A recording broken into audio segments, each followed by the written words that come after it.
On passe à petit b, déduire que 1 moins a à la puissance n supérieur ou égal à n, facteur de 1 moins a. On a ici une déduction.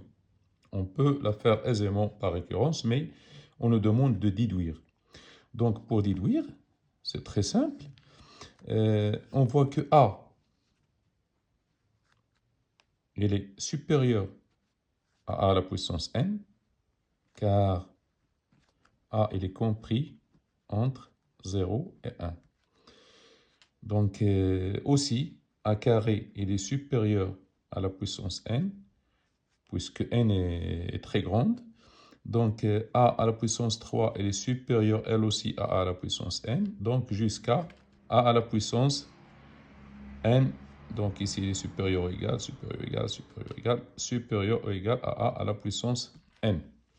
Donc on fait la somme ici. Donc la somme, donc a plus a carré plus a3 plus jusqu'à a à la puissance n. Combien on a ici d'éléments? N, il est supérieur ou égal à n, a à la puissance n. Puisque a, il est compris entre 0 et 1. Chaque fois que la puissance augmente, on trouve toujours que a au carré, il est supérieur, a au cube, il est supérieur, etc. C'est-à-dire, on utilise cette équation-là, cette implication qu'on a démontrée dans la première question.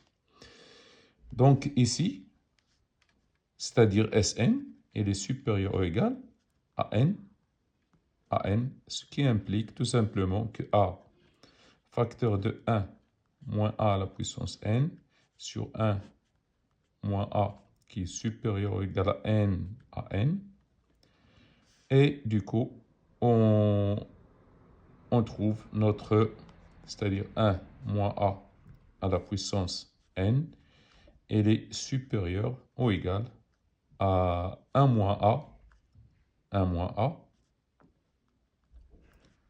facteur de an sur a, c'est-à-dire sur a.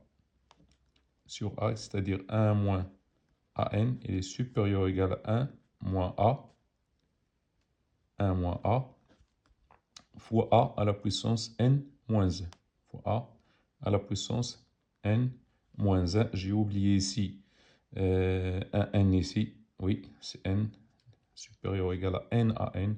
Donc n à n. Ici, j'ai oublié un n. Très bien.